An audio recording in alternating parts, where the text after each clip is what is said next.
Hey you guys, this is Faith Cawthon-Green, and I'm going live today because I just feel like I need to get something off my chest. I've been feeling heavy all day, and as soon as I sat down to press the live button, it's like the weight lifted. But I want to talk about the consequences of healing and moving forward. I think a lot of times when we think about healing, we think about the amazing part of healing, which is dealing with all your brokenness and your traumas and confronting your truths and lifting the weight of the things that you've been carrying.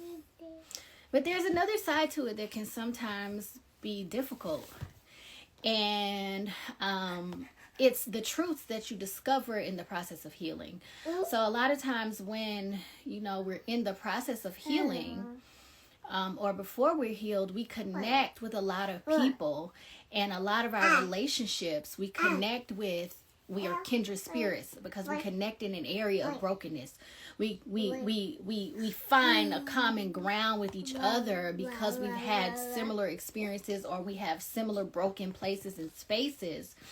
And then when you begin to heal, what happens is the blinders that you had on from your brokenness begin to be removed, and then you begin to see people from a different light, because now you're moving in the space of healing. You're moving in a more whole mindset and a more whole perspective, and it allows you to see the brokenness of other people more clearly, which is sometimes difficult because not everybody chooses to heal from their brokenness. And what you begin to realize in your process of healing is those people who have opted not to heal oftentimes can't go with you, because they begin to become dead weight, which you begin to realize that now you've got to prune your circle, because your circle, if you're healed and they choose to remain broken, now you're unevenly yoked. Now you don't have covenant relationships. You have dead weight. And so I think a lot of times when we think about being unevenly yoked, we think it's only about romantic relationships. We think it's only about not being spiritually yoked together. But being unevenly yoked is really about forward movement. And I think it's about having two people, and not just romantic relationships, not just marriages, not spouses, but friendships and family relationships. You can be unevenly yoked in every type of relationship. And one thing that I've learned in my process has been kind of a burden that's weighed on me for a while in this process, is realizing how many of the people that I had yoked myself to can't come with me, because they haven't opted to heal, because they haven't opted to become who God has called them to be. And it doesn't mean that I love them any less, but what I realize is that it becomes a weight that you're carrying, and you're trying to move forward, but because it's not a covenant relationship, they're taking from you, and you're not receiving anything back. So then your cup is left empty, because now you've been trying to do this work of healing, but you've got all these broken people surrounding you.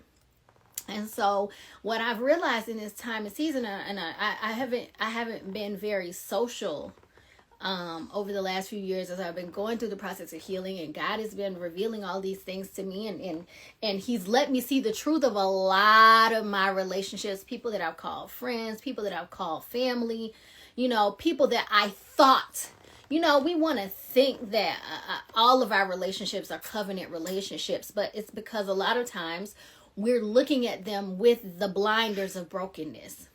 And when you start to look at things from a healed perspective, you really begin to see how broken some of your relationships are. And I just have to tell you that when you come into the place of healing, as you begin to embrace your purpose, as you begin to go forward with what God has called you to do and truly become your full kingdom identity, you're going to realize, as much as you love those people, they can't come with you because they become detrimental to your forward movement. They become a hindrance to your forward movement. It doesn't mean that you love them any less. It just means they not for you in this season. And so a lot of times when we heal, we don't realize that healing also sometimes requires us to leave some of the people that we've connected ourselves to behind, because we're unevenly yoked with them, because they're not covenant relationships. Covenant relationships are relationships covenant relationships are relationships that where there's an exchange. You know, I think a lot of times, you know, we love. If you're a person like me, I'm what I've heard T.D. Jakes call a stubborn lover. I'm a stubborn lover.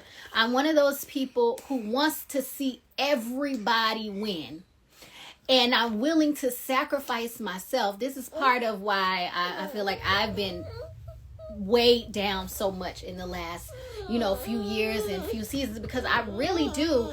I take a personal vested interest in the people that I love and the people that I care about and the people that I connect myself to. And I really want to see them win. And so I take on their burdens. I take on their struggles. I take on their walk. Because I just really want to see everybody win. But here's what I've come to realize. You can't fight more for someone who doesn't want to fight for themselves. Sometimes you'll be fighting so hard for people who aren't even making the effort to do it for themselves. And sometimes you got to realize, you know what? It's time for me to put this down. And it's time for me to maybe prune my inner circle. And that's kind of the place that I've been in. And it's caused me to kind of have to mourn a little bit some of those relationships, because I love all my people and I really truly want to see all of my people win. But I also realize that in order for me to move forward with my God-given purpose, I got to release some of those people, because I can't keep trying to pour and keep trying to push and keep trying to pull. Think about a yoke. When you yoke yourself to somebody, if you got two oxen and one is trying to move forward and the other one is trying to stay still, that one oxen that's trying to pull forward ain't really going nowhere, or they're going to be totally and extremely exhausted and won't even be able to make it to the destination, because they've got another party that won't move forward with them. And it made me think about Jesus and his circle. He had all these disciples. He had lots of friends. He had people that were following him, but not all of them were his inner circle. Not all of them were covenant relationships. Not all of them understood who he was. And I think that's something that we've got to realize too in a lot of our relationships. And I'm in a season kind of, where I'm like, look, if you ain't trying to become who God has called you to be in his fullness, you can't go with me. You can't be in my circle. It doesn't mean that I don't love you, but listen, you become dead weight if you ain't trying to move forward. Does that mean you have to be perfect today? Does that mean you have to figure it out today? No, but you got to be moving towards it. You got to be making an effort to get there. You can't just be sitting still and be like, you know what, I'm good where I'm at, because I'm sorry, you're yoked to me. And if you're yoked to me and you're not moving forward, you're dead weight and you're hindering my forward movement. And if I'm trying to pull you with me, I'm not going to have enough gas in the tank to get to my destination, because I'm trying to pull you and you ain't trying to move. There's a reason that Jesus, only Peter, James, and John was able to go into different spaces and places with Jesus. They were the only three that saw the transfiguration. They were the only ones that went into the room with him when he went to heal Jairus' daughter. There's a reason he couldn't take Doubting Thomas with him, because Doubting Thomas was dead weight. Doubting Thomas didn't understand who Jesus was, what he was called to do. He wasn't one that was he wasn't one that was pouring into God, to Jesus' purpose. He couldn't take Judas with him because Judas was a betrayer. He wasn't one that was pouring into his purpose. And that's one of the consequences of healing and knowing the truth of your identity and living in a space of wholeness as opposed to brokenness, is that sometimes you got to prune your circle, and you got to know that there's some people that just can't go in the room with you. There are some people that just can't move forward into the next season with you. There are some people that just can't be a part of your story going forward. There are some people that were there for a season, and there are some people that are there for a lifetime. Family, friends, spouses, whatever. Some of them were simply meant to push you to become. And then that's where they're supposed to drop off. And some were meant to be there with you, to pour into you, to be a part of your story going forward. So I just want you guys to remember that, because that's a thing that I've really been dealing with and wrestling with. And I think it's something we don't talk about when we talk about healing, is that sometimes it means, yeah, you got to cut some people loose, but not because you don't love them, not because you don't care about them, not because you don't want them to win, but because your peace and your purpose is more important than maintaining that broken relationship, that relationship that was founded on brokenness. And it's okay if it was founded on brokenness, but at some point, that brokenness has to be filled. It has to be repaired so that it can now become a true covenant relationship. And everybody ain't trying to go with you on that. And sometimes you have to come to the harsh reality that they just can't go. So, that's kind of the place that I'm in right now, where I'm realizing there are some people that I love, that I want to see win, that I would love to take with me, that I would love to be on the journey with me all the way, but they not trying to move. They're not trying to be the fullness of what God has called them to be. They keep trying to straddle the fence. They keep trying to stay in position. They keep trying to hold on to what's comfortable. They keep trying to stay where they are. And I'm just not in that place. I got to move forward. And it's okay. And I'm telling you guys that as you're going through these processes and these circumstances and these situations and these shifts in your life, it's okay to let go and move forward. It doesn't mean that you don't love them. It doesn't mean that you don't care about them. It means that what you have to do and who you have to be has to be your very first priority. I realized that I was spending so much time pouring into other people's cups, and I was leaving nothing for myself. I put myself was last on the list, if I was even on the list at all. And God was like, how can you expect to have a covenant relationship where somebody will pour into you when you don't even take care of yourself, when you don't even put yourself on the list? How can you expect them to make you a priority when you don't make you a priority? So you've been pouring, and now you dry, you empty, you tired, you worn out because you don't make you a priority. And I'm telling you, listen to it. Just like what they say on the airplane is true. Put on your mask first. I realize that as a mom, because I want to give my kids everything. I want to make sure they're taken care of. But I can't be the very best mom to them. I'm the very best mom when I'm my very best version of myself, which means when I'm taking care of myself, when I'm joyful myself, when I'm happy myself. And does that mean sometimes I got to say, you know what? No, I can't play with you right now because I just need to have some me time. Sure. Because the happy mom, the joyful mom, the peaceful mom can do more for them than the mom that's exhausted and is trying to do everything. And so I think it's so important that we realize you got to sometimes cut some folk loose. You got to sometimes put some stuff down. You got to learn the ministry of no and say, you know what? I got to cater to me, and that's not selfish. It means I got to make myself a priority. Hey, boo, I got to make myself a priority so I can be the very best version. I can have as much capacity to pour into other people. But if I'm empty, if I'm dry, if I'm exhausted, if I'm toe up, toe back, broken, and all of that, I can't be the very best version of myself. I realized how much of myself I had lost. The parts of me that I love, the sarcastic parts, the my sense of humor, the confidence, all of these things I had lost because, it's like when you vomit.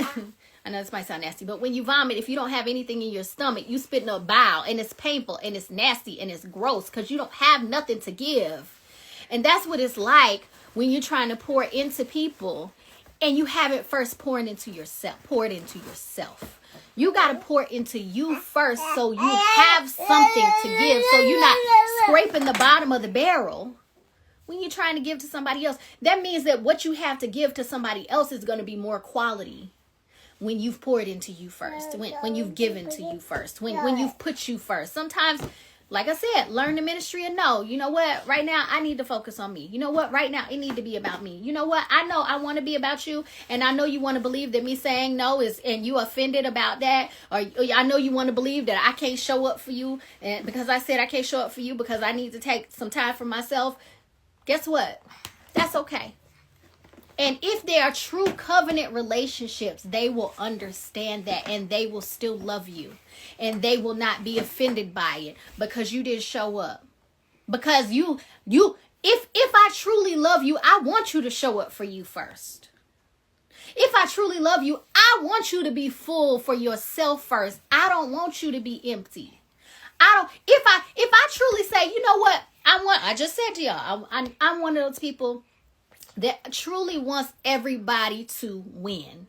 And I'm willing to sacrifice myself and do whatever I can possibly do to help people win. But here's the thing.